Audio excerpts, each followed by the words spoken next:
El siguiente programa ya ha sido emitido.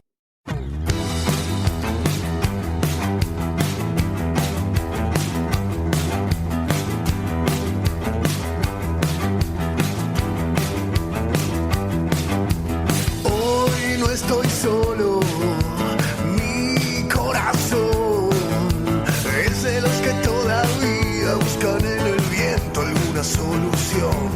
Muy buenos días, bienvenidos. Este es un nuevo episodio de No Estoy Solo. Mi nombre es Dante Palma. Voy a estar aquí con ustedes hasta las 11. Juanjo Agüero es el productor de este programa. Juana Silva, quien está operando. Y la radio es la RZ, www.larz.com.ar.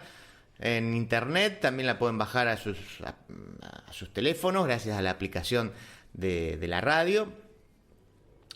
Tenemos redes sociales también incluso para conversar durante el programa y a lo largo de la semana. El Facebook No Estoy Solo, el Twitter No-Estoy-Solo, el Instagram que es No Estoy Solo Radio. También hay un canal de YouTube donde además de escucharnos nos pueden ver. Esto es youtube.com/palmadante, donde además, siempre les cuento, agregamos contenido que no entra aquí al programa. Se pueden suscribir de manera gratuita, por supuesto, siempre se los pido, eso ayuda para que el canal siga sumando. Y bueno, hoy tenemos un programa con la estructura de siempre. Tenemos una editorial, tenemos la sección de entrevistas históricas, algún tiempito para alguna recomendación, en este caso de libros, y una presentación que en este caso refiere a algunas de las cosas que sucedieron en la semana, porque la editorial va a hablar de Milei, pero está relacionado con un presunto carácter populista, digamos, de Milei, a partir de un libro que se llama Fascismo y Populismo, que me tocó leerlo esta semana, de Antonio Scurati. Scurati es un profesor italiano que se hizo muy famoso en Italia y a partir de eso en otras partes del mundo, a partir de una saga de novelas históricas sobre Mussolini. Pero el tipo es un teórico además. Y entonces se publicó ahora hace unos días una conferencia, se transcribió una pequeña conferencia que el Brindar hizo en la transcripción, donde habla de la diferencia entre el fascismo mussoliniano y el populismo mussoliniano. La hipótesis, se las adelanto, es que en realidad tanto Milei como, podríamos decir, las nuevas derechas en sus diferentes formas, sea Trump, sea Meloni, sea Bolsonaro, etcétera, si han heredado algo de Mussolini, no es el fascismo que se le suele adjudicar, sino el populismo, que también es una invención, por lo menos esta variante de populismo sería una invención de Mussolini. Entonces él hace una descripción de lo que serían las características de ese presunto populismo, y bueno, entonces el editorial va de eso, va de ver cuántas de esas características en todo caso cumple Milei o no. En cuanto a la entrevista histórica, es una entrevista que no me acuerdo si se las leí hace muchos años. Una entrevista a Anthony Burgess, el autor de La Naranja Mecánica, que es fabulosa la entrevista, no solo porque habla mucho del laburo del escritor, digamos, de cómo él, aparte, es una situación insólita la que le sucede. En un momento, no sé si dice a qué edad, digamos, ya grande, le dicen: usted tiene una enfermedad muy grave y le queda un año de vida. Así que entonces el tipo se pone a escribir como loco, pero en realidad no se pone a escribir como loco como para, en el sentido de decir, bueno, dejo un legado, ¿no? No, se pone a escribir como loco además porque no tenía un mango. Entonces dice, no es que elegí esto, sí, como eso, bueno, como una actitud frente al fin de mi vida. No, en realidad lo hice porque necesitaba laburar. Y después también otra parte alucinante de la entrevista, que yo no conocía, es que hay dos versiones de La Naranja Mecánica. Y una de ellas, que es la versión americana, le falta el último capítulo. Y el último capítulo es clave. A la película también le falta. O sea, la película se hizo basada en esta versión estadounidense, en la que le falta el último capítulo, que da un giro completo a la obra. Y él cuenta en realidad cómo se da eso. Y en realidad dice, bueno, mirá, vinieron mis editores y me dijeron, che, me parece que este último capítulo no estaba bueno, así que sacalo. Y sí, bueno, yo dudé, pero necesitaba también la guita porque era bueno abrirse al mercado estadounidense, así que acepté que me cortaran el último capítulo. Pero en Inglaterra sí salió completa. Y la verdad que ahora no sé cuál de las dos es mejor, pero bueno, pues son dos capítulos distintos, son dos novelas distintas finalmente. Además de que él finalmente digamos, la conclusión que hace es que dice, quizás la diferencia de esos capítulos, la diferencia, digamos, el recorte de ese capítulo y la diferencia en las novelas tiene que ver con que una se acomoda mejor a la idiosincrasia estadounidense y la otra se acomoda mejor a la idiosincrasia británica. Muy interesante, no se la pierdan. Bueno, pero les decía que pasaron algunas cosas, voy a ser breve, le voy a dar mi opinión acerca de lo que ocurrió esta semana, después de escuchar este audio del municipio de Merlo. La Secretaría de Cultura, Educación, Deportes y Recreación de Merlo te invita a las escuelas deportivas. Ajedrez, atletismo, básquet, boxeo, hockey, pádel, patín, skate, taekwondo, tenis, vóley. Dirigidas a niños, niñas y adolescentes de 6 a 17 años. Más info e inscripción en la Subsecretaría de Deportes, Avenida Constitución 92, o en las redes de la Subsecretaría de Deportes. Gobierno del Pueblo de Merlo. Gustavo Menéndez, Intendente. Bien, yo lo expondría así. La verdad que no lo sé porque no manejo información de primera mano. Ustedes saben, no me interesa eso. Pero sí puedo decir, no sé si Santiago Caputo, algunos dicen que sí, o si hay un grupo, o hay un grupo manejado por él. Bueno, yo no sé quién, pero evidentemente hay en el gobierno una cabeza que en el aspecto comunicacional es una cabeza inteligente y me parece una cabeza a respetar. Dirán, ¿por qué? ¿A qué te referís? Bueno, a todo lo que ha sucedido en la última semana. Ni me lo anoté, se lo estoy citando de memoria, pero por ejemplo, bueno, el anuncio sobre la posibilidad que brinda el gobierno para que las universidades le cobren a los extranjeros, o también especialmente algunas provincias donde el problema es más claro, que cobren la salud a los extranjeros también. Después, ayer había salido, finalmente no sé si eso va a ser así, pero que estaban estudiando incluso meter en extraordinarias algo así como la anulación de los fueros, cosa que en realidad no se puede hacer porque es un asunto constitucional, se tendría que reformar la Constitución. Bueno, en fin, pero que claramente está ligado a lo que pasó con el senador que lo encontraron con $200.000 cruzando la frontera, que a su vez me encanta. El senador es la mancha venenosa, no es de nadie, y a su vez todos se lo adjudican al otro. Milei empezó diciendo, es de ustedes, kirchneristas, y Cristina dice, si estás votando con ustedes, te votó la ley base a vos.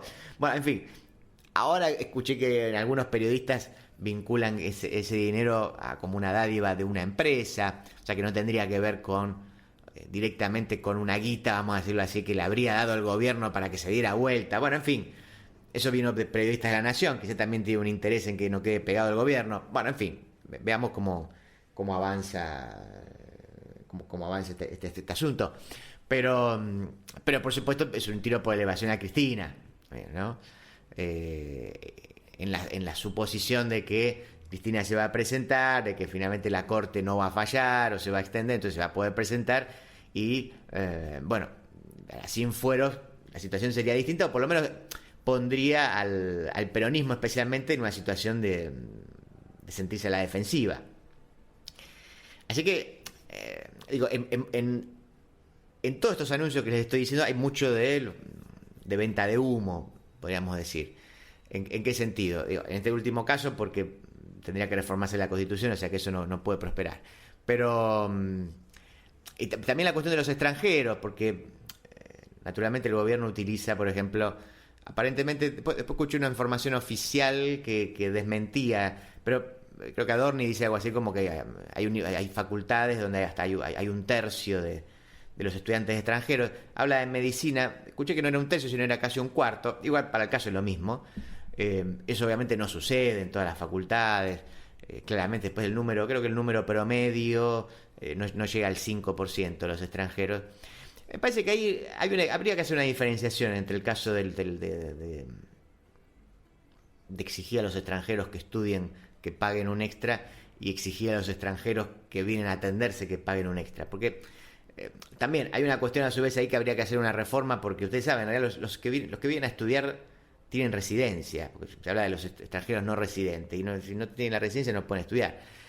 Bueno, pero dejando de lado eso, y uno podría decir, bueno, hay toda una intencionalidad de poner al extranjero como problema, algo de eso debe haber, pero digo, los pibes que vienen a estudiar acá, en realidad viven acá,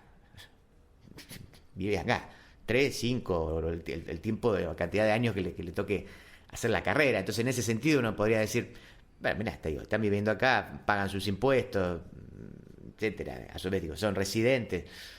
Ahora, distinto en el caso, especialmente en muchas provincias, escuchaba la otra vez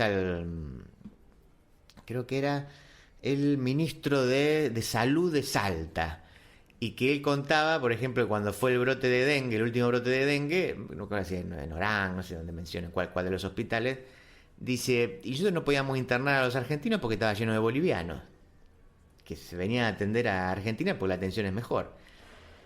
Y claro, cuando uno escucha eso, dice, hay un problema. Porque ahí sí, además, claramente, y ni siquiera estoy hablando de esos famosos tours, que los hay, ¿sí? De que vienen a atenderse los hospitales públicos, directamente hay empresas encargadas de, digamos, que cobran para traer gente de afuera, de países limítrofes, para que se vengan a atender ahí. Eso ya directamente, digamos, es vergonzoso. No podemos hacernos los sonsos con eso no se puede permitir. Pero el caso especialmente en fronteras, donde uno dice, bueno, hay alguien que claramente paga los impuestos en su país y después viene a atenderse acá, y bueno, la verdad que sí, especialmente por la cuestión de la reciprocidad. Si alguno de ustedes tuvo la posibilidad de viajar afuera de la Argentina, se habrá encontrado que los países no son generosos con quien tiene algún problema afuera, y ni les hablo de Europa, etcétera, etcétera. Pero incluso en Latinoamérica, si vos tenés un problema, te rompen el culo. Dejas la vida ahí, ¿sí? Entonces, me parece que pues podríamos diferenciarlo. Después podemos discutir más ideológicamente. Y la Argentina constituida a través de la inmigración, nuestros abuelos, se abrió nuestra constitución que dice, podemos discutir también. Pero creo que son dos casos distintos, ¿no? Y que deberían evaluarse de manera distinta. Así que si me preguntan a mí, me parece que en términos de salud, creo que ahí el gobierno tiene un punto. Después en el otro me parece que es más humo. O en todo caso hay un error, además de una difícil implementación. De hecho, también se tiró por ahí en algún momento la cuestión de, bueno, porque el problema es que se van los extranjeros, vienen, estudian y se van. Entonces habría que cobrarles bueno, pero eso también podría correr para los argentinos, porque hay muchos argentinos que estudian y se van, ¿no? Entonces, en fin. Me estiré bastante, no me va a quedar tiempo para la agenda cultural, así que ya vamos a escuchar el audio del municipio de José C. Paz y nos metemos de lleno con el editorial del día de hoy. Milei, el populista. En José C. Paz continuamos este nuevo año con la extensión de la red cloacal José C. Paz Centro. Mayor comodidad, mejor calidad de vida para todos. En José C. Paz tenés todo lo que necesitas. Tributo por seguridad e higiene, vencimiento 28 de febrero. Tributo por conservación de la vía pública, primer vencimiento 14 de febrero. Segundo vencimiento 28 de febrero. Recordá que podés pedir tu recibo por WhatsApp al 113-878-9504. Municipalidad de José C. Paz. Intendencia Mario Ishii. No estoy solo. Una pérdida de tiempo en un horario en el que vale la pena perder el tiempo.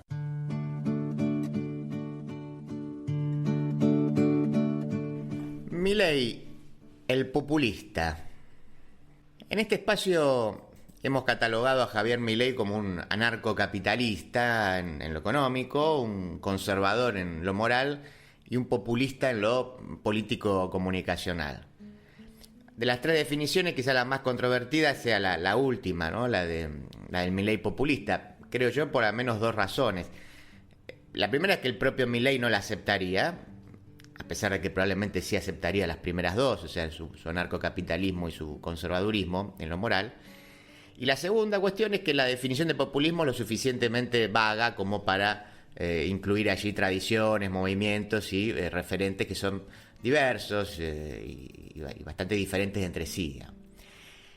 En la discusión pública en Argentina, al menos, siempre se tomó cierta definición estándar de populismo, emparentada con la demagogia y con los líderes carismáticos, lo cual es correcto, tiene parte de fundamentación, pero durante la época kirchnerista, la popularidad alcanzada por el filósofo Ernesto Laclau y su cercanía al gobierno de Cristina, hicieron que de repente la definición deviniera más técnica y empezamos a hablar de demandas insatisfechas, hegemonía, antagonismo, significante vacío, al tiempo que a su vez de repente veíamos que en el prime time de la TV se discutía en términos de nosotros, ellos, amigo, enemigo, lógica adversarial, etcétera, etcétera. Hasta que, bueno, uno diga, como dice la canción, en eso no llegó Fidel, sino que llegó Macri, mandó a parar y el debate se volvió a los nichos académicos que años después ven con asombro cómo la batalla cultural y la disputa por la hegemonía ahora son banderas de la derecha. El presunto populismo de Milei puede enfocarse desde distintos ángulos, pero justo hace un par de días llegó a mis manos el último libro de Antonio Scurati.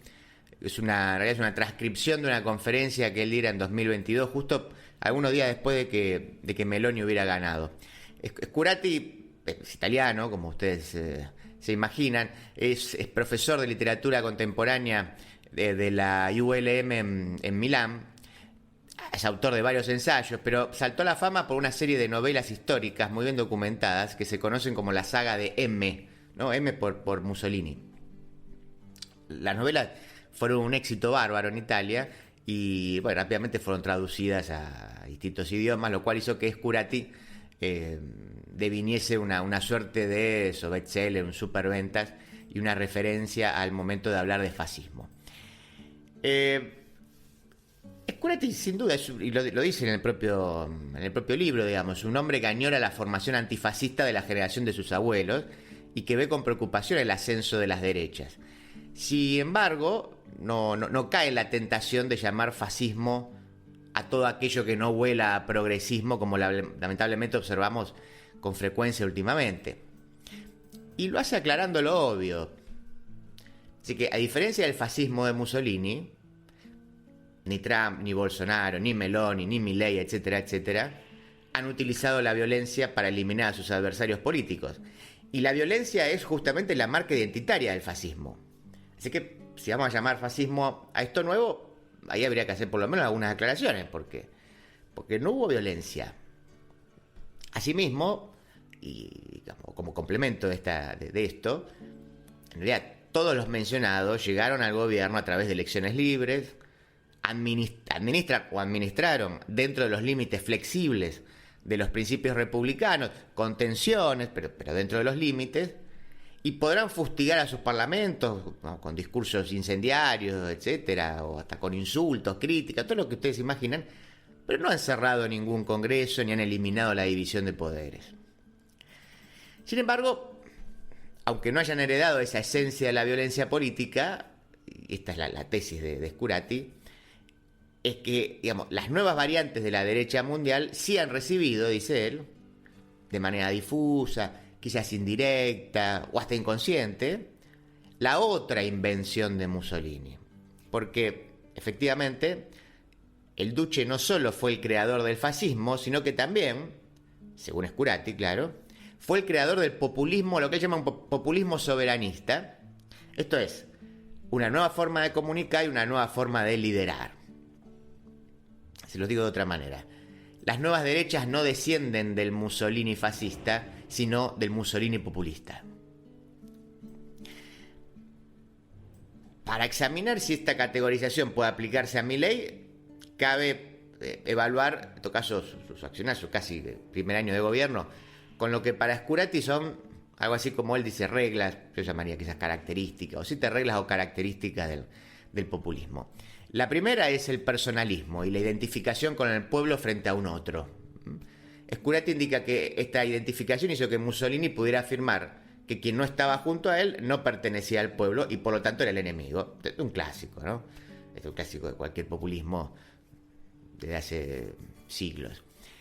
Por supuesto, si lo comparamos con Milei, quien dice enfrentar a la casta, es cada vez más evidente el modo en que finalmente lo que identifica a una persona como perteneciente o no a la misma, es decir, a la casta, no es su historia ni su lugar en la sociedad, sino la cercanía con el presidente. Es decir, se trata de un criterio como mínimo bastante arbitrario. Hemos visto casos, es decir, bueno, pero no sé, tal persona claramente pertenecía a lo que se llamaba casta y de repente, como ahora está cercano al gobierno, deja de serlo, se transforma, ¿no? Viene de parte de los buenos ahora, de viene bueno. Asimismo, hay que admitir también que a diferencia de la última experiencia de un gobierno de derecha en Argentina, el ya mencionado gobierno de Macri, Milei es un líder popular, esto lo hemos hablado acá varias veces, y ha obtenido buenos resultados entre los sectores más bajos.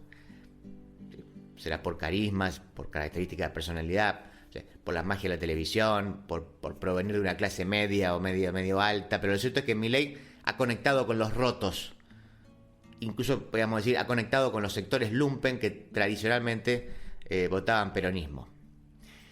En relación a su vez con esta conexión, otra característica que menciona Scurati del populismo de Mussolini es un cambio radical en la forma de comunicar.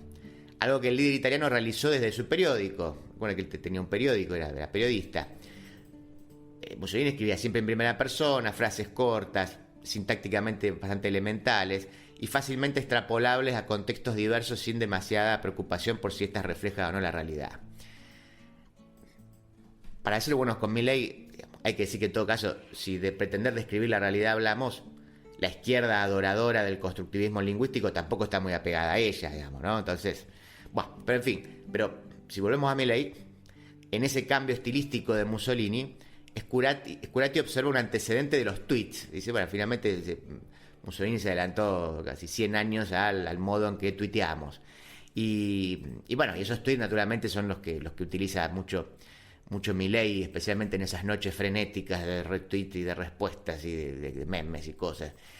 Es más, en la línea de lo que hiciera Milei cuando asumió como diputado, es un dato de color, ¿se acuerdan que había comenzado a sortear, sorteaba su dieta, digamos, sorteaba su salario todos los meses? Una de las primeras medidas que tomó Mussolini cuando asumió la dirección de su periódico fue bajarse el sueldo. Claramente, una lectura posible ahí es una lectura populista o demagógica, quizás en el sentido más clásico. Milei, a su vez, del mismo modo que lo hizo el populismo de Mussolini, abreva de toda una larga tradición de crítica al sistema parlamentarista de las repúblicas democráticas liberales. Es un clásico. Hacer esa crítica no significa ser fascista, pero Mussolini lo hacía. Le cito a Scurati. Dice, si yo soy el pueblo y el pueblo soy yo, digamos, la doble cara de ese juego, en tal caso el Parlamento se convierte en una pérdida de tiempo, en la sede de la corrupción, de la degeneración patológica, de la inadecuación, de las trapacerías, de los privilegios de casta, en el centro de un inútil caos crónico. Eso dice Scurati. Y claramente, Milei suscribiría una a una esas palabras, como también suscribiría aquella frase del Duce de yo no hago política, yo hago antipolítica. Eso decía Mussolini, ¿no? A propósito, y hablando de curiosidades, al igual que Milei en la apertura de sesiones legislativas, en marzo, y también bueno, el día de la Asunción, cuando la asume el 10 de diciembre del 2023, al igual que hizo Milei, Mussolini fustiga y humilla fuertemente a su parlamento el día de su primer discurso frente a ellos y lo llama, entre otras cosas, una sala sorda y gris. Así que estaba claro ese enfrentamiento. Por cierto, y ya que hablamos de casta, Scurati entiende que la utilización que hiciera el fascismo de esa noción en realidad proviene de Gabriele D'Annunzio, de quien Mussolini abrevó para construir el imaginario fascista y se remonta más de 100 años atrás. Está claro que no es una invención de Milei ni mucho menos.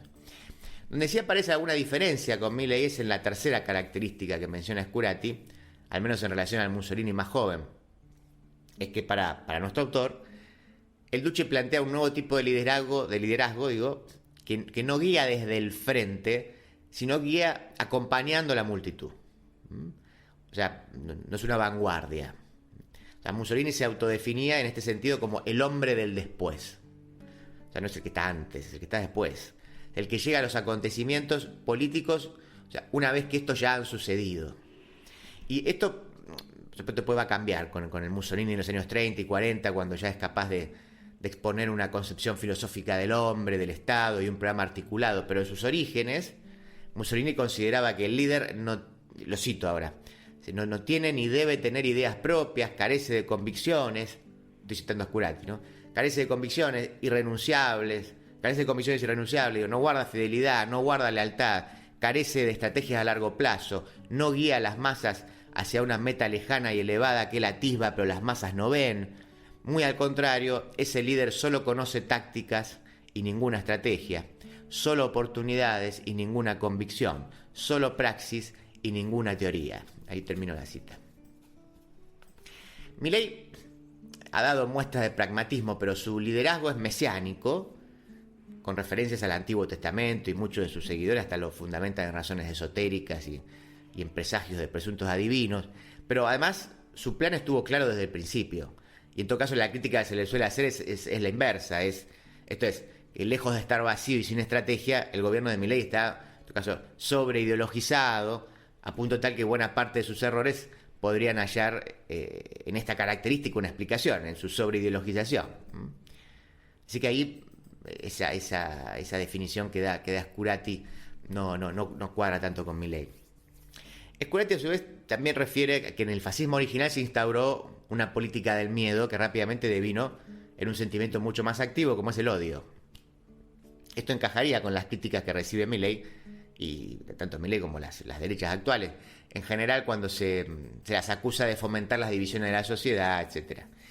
Sin embargo, hay que indicar que una de las razones por la que Milei sostiene su apoyo popular es porque al mismo tiempo ofrece esperanza de cambio. Se lo digo en otras palabras. Muchos de los que lo votaron lo hicieron como una revancha, aún si me va peor, te voto solo para que acabes con el privilegiado de mi vecino. Pero no se puede dejar de soslayo que las reformas estructurales prometidas generan ilusión en un sector del electorado. Uno lo ve en los números. O sea, llegando al primer año de gestión, mantiene prácticamente el apoyo de la mitad de la población. Entonces, quien solo vea en Milei un generador de odio, puede que esté proyectando algunos sentimientos propios, respetables, por supuesto, pero incapaces de describir la realidad tal cual es. Por último, Scurati entiende que el populismo mussoliniano realizaba una simplificación de la complejidad de la vida moderna, reduciendo todo al problema del extranjero. En Argentina, a diferencia de Europa, la cuestión de la inmigración no aparece como preocupación, más allá de que la última semana sí hubo algunos anuncios en el sentido de cobrarle a los extranjeros que estudian o que van al hospital. Pero, digamos, en todo caso, si hay simplificación, esa simplificación opera en otro orden y con otros enemigos. Si bien una vez más a favor de Milei, habría que decir que la simplificación es un clima de época, ¿no? ¿O acaso no se simplifica la realidad cuando es acusado de fascista cualquiera que ose al menos discutir alguna partecita de nuevo canon moral? ¿No? Así que entonces adjudicárselo a Milei me parece ahí es un poco injusto. Por último, Scurati refiere a la importancia del cuerpo. La importancia del cuerpo del líder, me refiero. Especialmente al momento de lograr una identificación con el electorado. O sea, el electorado se identifica con el cuerpo físico del líder. Y no estoy hablando de belleza, sino de un vínculo físico-emocional.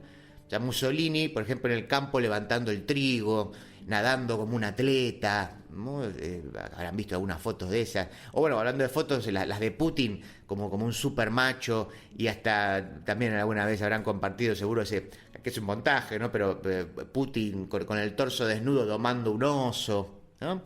En Milei opera algo de eso, desde el pelo desalineado, su gesticulación de rockstar o de hombre irascible, la carpeta que siempre tiene en sus manos demostrando que es un hombre simple que no malgasta el dinero público en secretarias, y los memes y los filtros en sus fotos que lo muestran como un león poderoso y estéticamente superior, ¿no?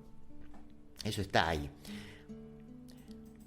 Por cierto, bueno, Argentina sabe bien la importancia del cuerpo de los líderes. Pensemos si no en el cadáver de Evita, escondido, mutilado, vejado, y sobre el cual se habrían realizado hasta sesiones de magia negra, o la profanación de la tumba de Perón, al cual todos sabemos le robaron las manos. Cuando se da esa identificación entre el cuerpo de la masa, digamos, y el cuerpo del líder, no hay medias tintas, dice Scurati. Ese cuerpo es adorado y venerado u odiado hasta ser masacrado. Le ocurrió al propio Mussolini, ustedes saben cómo muere, es terrible. Y habrán visto imágenes colgados. Y lo hemos visto, no sé, en los últimos años, me acuerdo de Saddam Hussein, de Gaddafi, etc.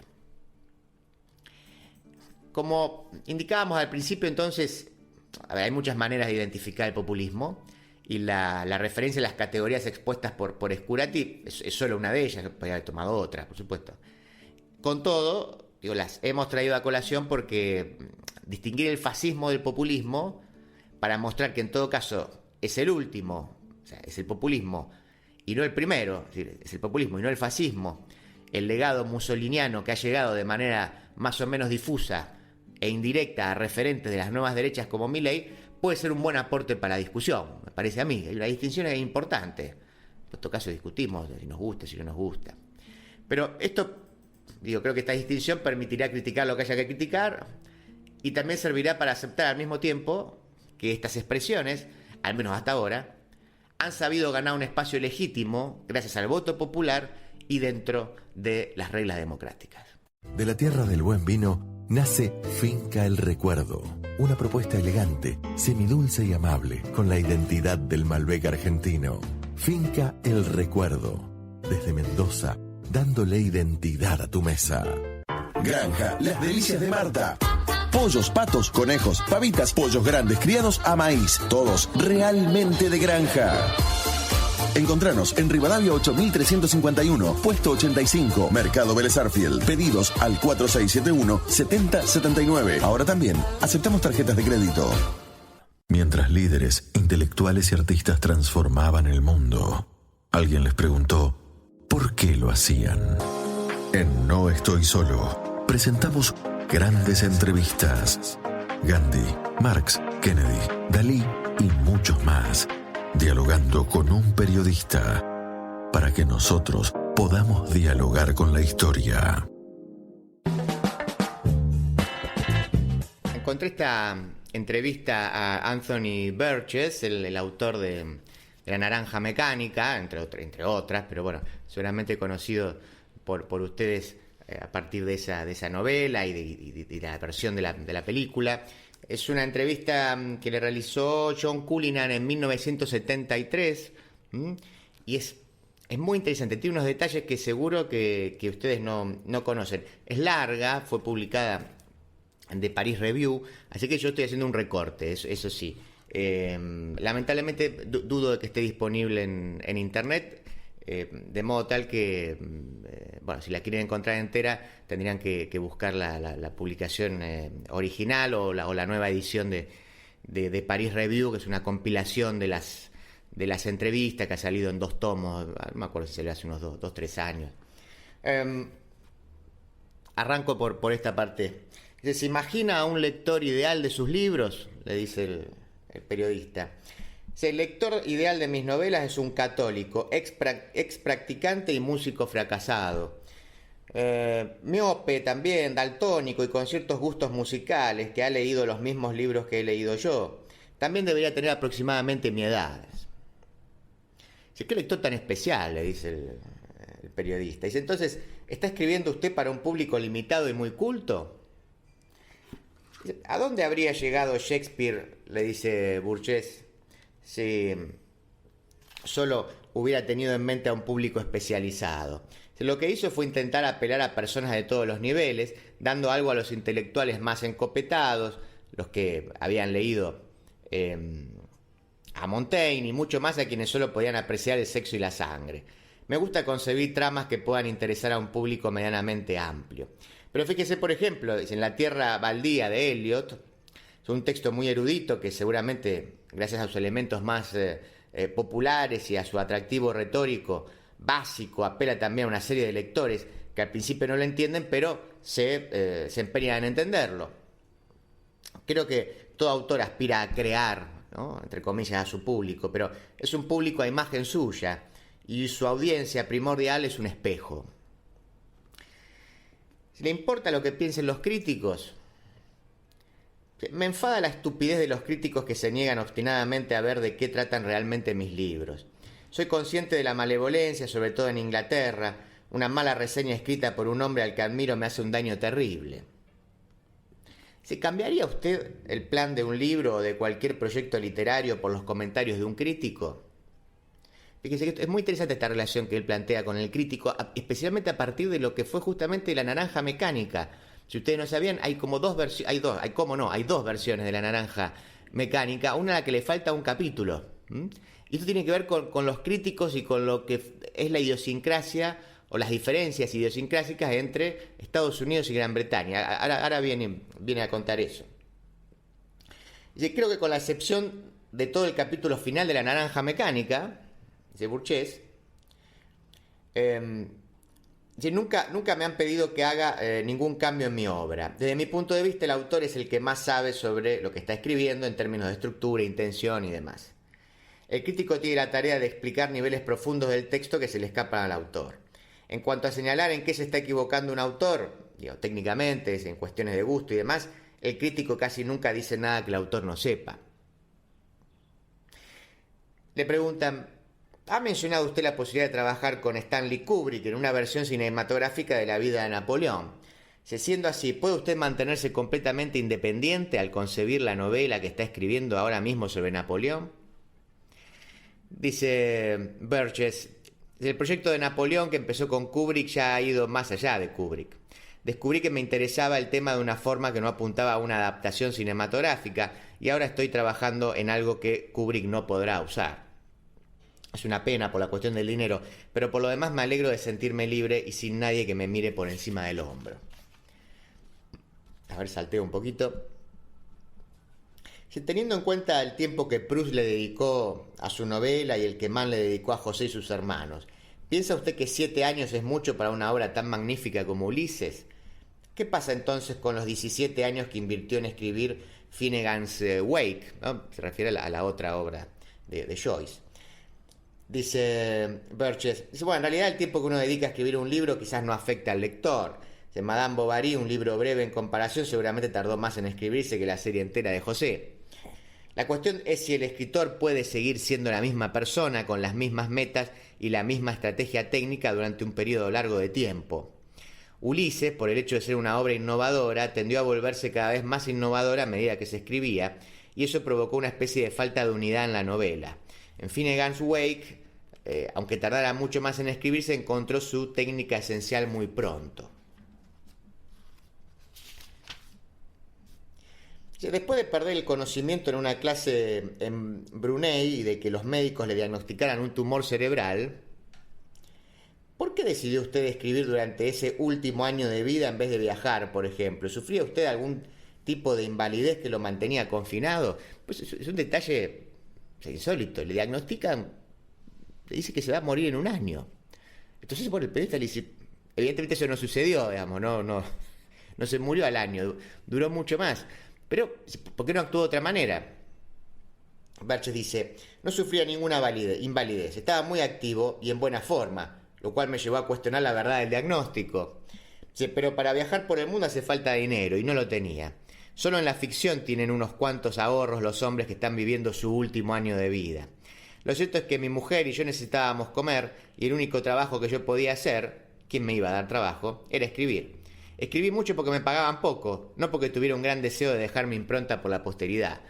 Ese me parece que también es un buen ejemplo también de la vida de muchos escritores, ¿no? Que algunos fantasean con que son tipos consagrados o que viven del dinero de las regalías, etcétera. Y acá hay un laburante de la escritura, y alguien que a su vez escribe porque tiene que laburar de algo y tiene que cobrar. ¿Se cambió en algo su estilo durante ese año, quizás como resultado del hecho de saberse sentenciado? No lo creo, era lo bastante mayor como para haber establecido ya cierto estilo narrativo, aunque el verdadero trabajo con el estilo, por supuesto, vendría más adelante. Las novelas escritas durante ese supuesto último año de vida, pseudo último año de vida, no se escribieron a una velocidad excesiva, por así decirlo. Yo simplemente trataba de trabajar todos los días, de trabajar con empeño todos los días y todo el día, incluidas las noches. Ponía mucho empeño en cuanto hacía, pero lo que la gente busca en lo que les parece una cantidad excesiva de producción son evidencias de descuido. Puede que hubiera un poco de eso, pero no por culpa de la rapidez o de la aparente rapidez, sino por los defectos de mi propio modo de trabajar. No obstante, creo que no es posible decir que resulta obvio cuáles de mis obras fueron escritas durante aquel año. No me parece que haya una diferencia de calidad entre las distintas novelas, y ciertamente no soy consciente de que saberme condenado tuviera influencia alguna en mi estilo ni en mi manera de escribir. ¿Cree que escribirá alguna novela futurista como La Naranja Mecánica o The Wanting Seed? No tengo planeada ninguna novela sobre el futuro, como no sea una novela corta y bastante demente en la que Inglaterra se ha convertido en un simple salón de muestras dirigido por Estados Unidos. ¿Inglaterra se va a convertir simplemente en una enorme boutique para turistas o bien en el Estado 51 de la Unión? Sí, dice Burgess, antes pensaba que Inglaterra podía convertirse simplemente en un lugar apto para recibir a las visitas, como esa isla que hay en Mary Rose de J.M. Barrie, pero ahora me doy cuenta de que muchas de las cosas que valía la pena ver, cosas antiguas, están desapareciendo para que Inglaterra se pueda convertir en una especie de Los Ángeles enorme, llena de autopistas, donde moverse es más importante que llegar. Inglaterra está convirtiéndose en Europa y no, como yo antaño esperaba y hasta anhelaba, en Estados Unidos, y creo que ahora tendremos los defectos de Europa sin sus virtudes.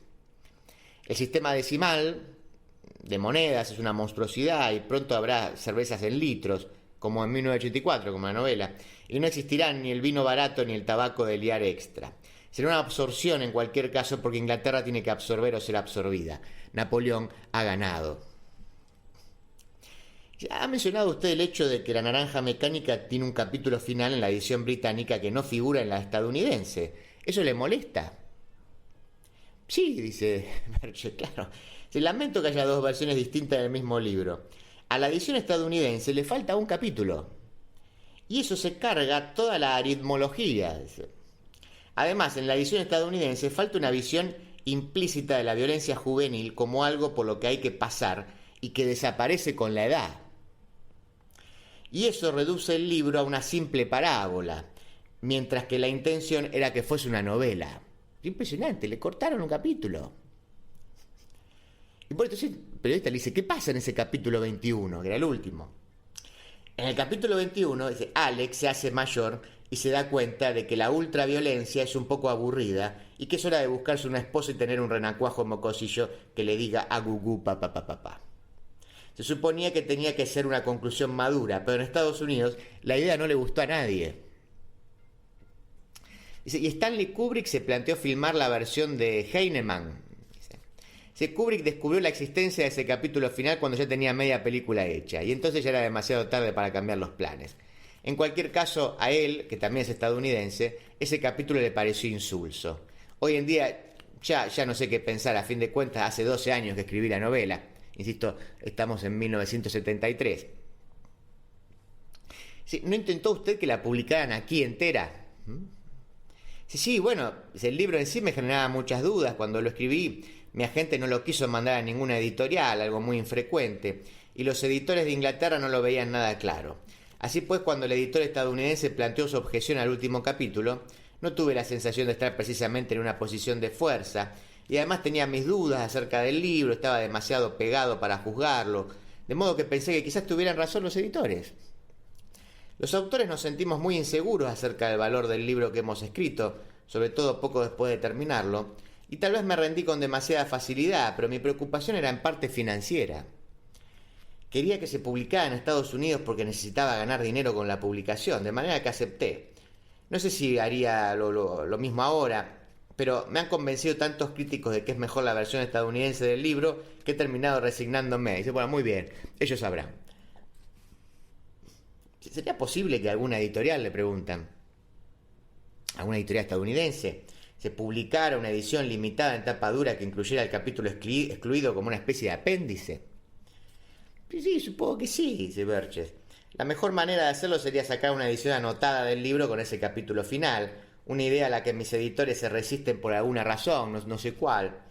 Me interesaría mucho conocer los comentarios de los estudiantes estadounidenses, por ejemplo, sobre las diferencias entre ambas versiones, porque no soy capaz de juzgar con mucha claridad si tenía razón o no. O sea, ¿cuál es la opinión de usted? ¿Qué le parece? Le pregunta eso al periodista.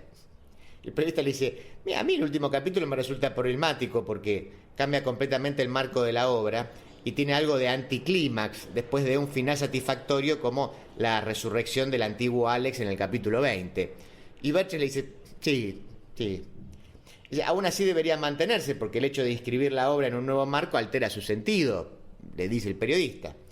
Y Birches dice, bueno, el caso más calamitoso de adaptación no justificada que conozco es el fin del desfile de Ford Madox Ford, en cuya edición británica, publicada por Budley Head, Graham Greene se cree con el derecho de presentar la novela como una trilogía porque no cree que la cuarta entrega, que es The Last Post, funcione y piensa que Ford seguramente habría estado de acuerdo con él.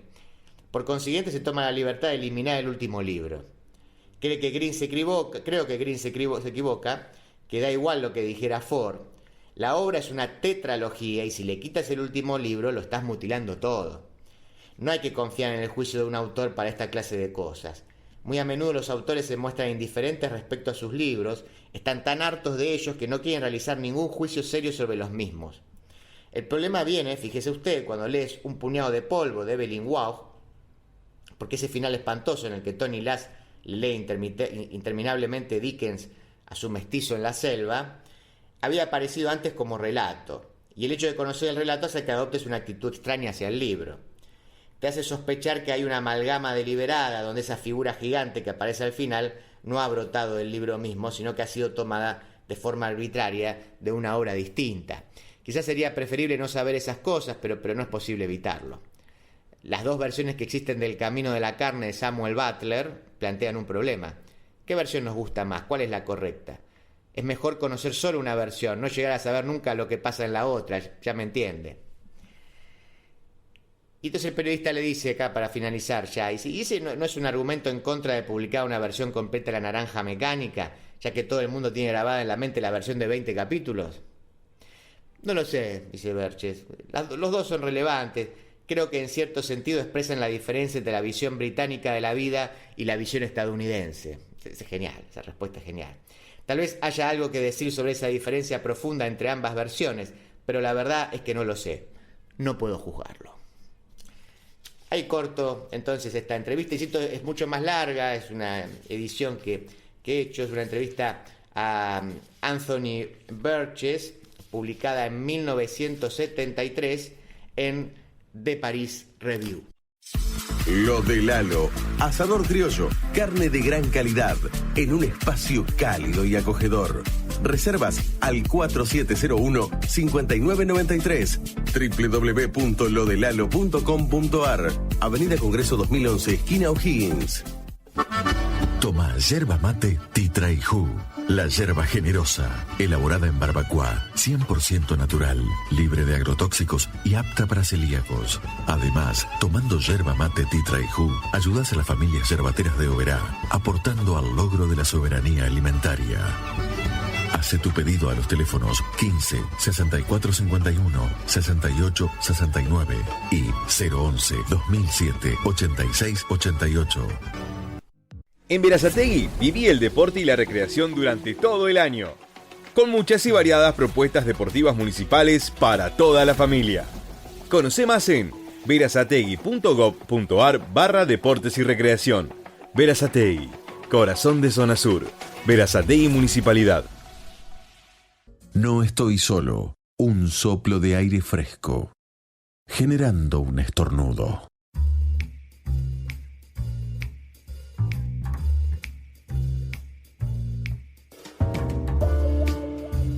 Llegamos al final del programa, sin tiempo, como es obvio, como suele ocurrir, así que apenas les voy a mencionar algunos libros. Uno se los mencioné la semana pasada, que les prometí lo iba a desarrollar y no lo voy a poder hacer, pero que está bien el libro, es La política del tiempo, de Guy Standing.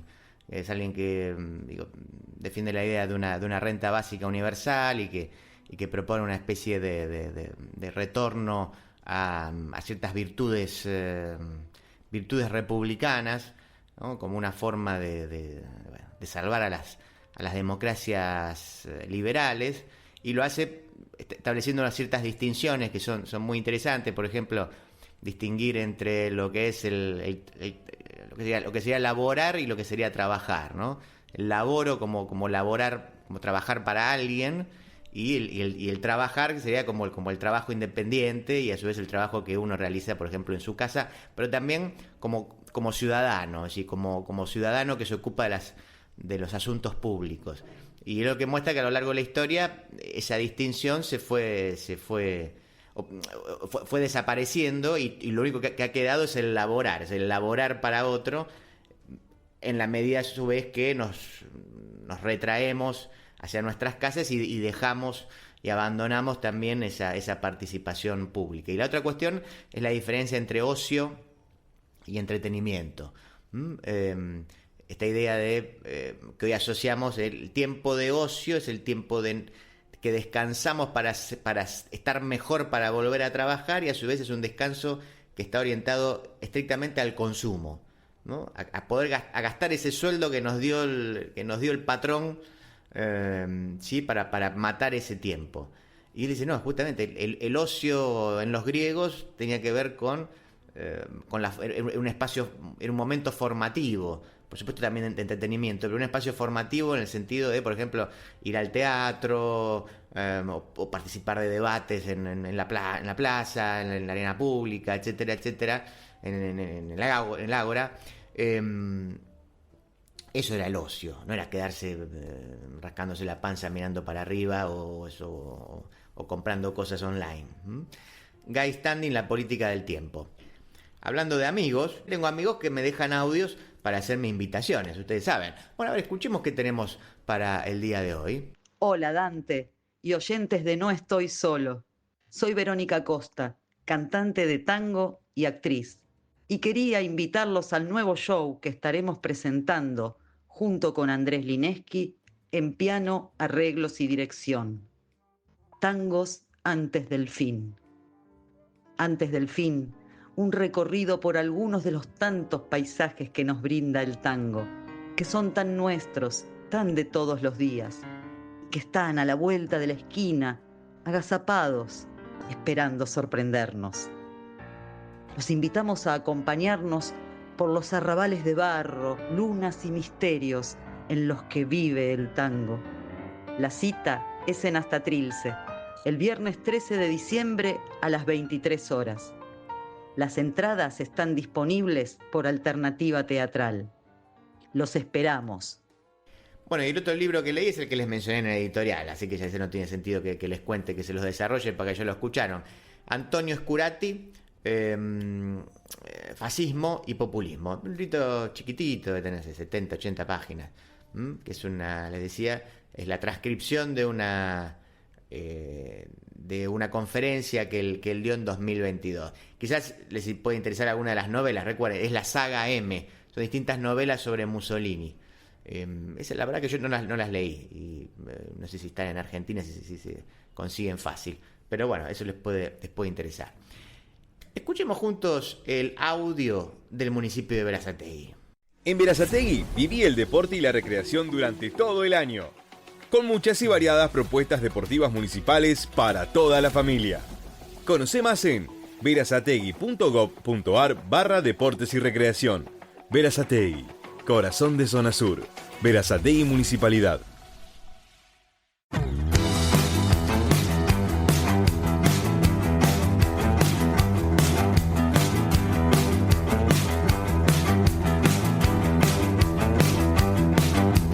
Hoy no estoy solo, mi corazón es de los que todavía buscan en el viento alguna solución. Señor Juanjo Agüero en la producción, Juana Silva en la operación. Recuerden que todo el contenido del programa lo pueden escuchar en distintas plataformas como iVox.com, Spotify, en Radio Cat. También lo pueden escuchar y ver en youtube.com/palmadante, donde además agregamos contenido. Por ejemplo, hay críticas de libros, hay cursos. Bueno, ustedes ya lo saben. Métanse, suscríbanse. Se pueden hacer gratis, también lo pueden hacer haciendo una colaboración mensual. También pueden hacer de golpe una colaboración puntual. Hay mucha gente que de golpe dice: Dante, me gustó tal contenido, toma, te mando tanto dinero. Bueno, así funcionan las cosas hoy en día, es así. Bueno, lo pueden hacer. Si les interesa, si quieren colaborar, siempre es bienvenido. Y si no pueden, simplemente suscríbanse gratis y acceden a la gran parte del contenido, o sea, excepto los cursos, por supuesto. Nosotros entonces nos volvemos a escuchar el próximo sábado aquí en la RZ, en esto que se da a llamar No Estoy Solo.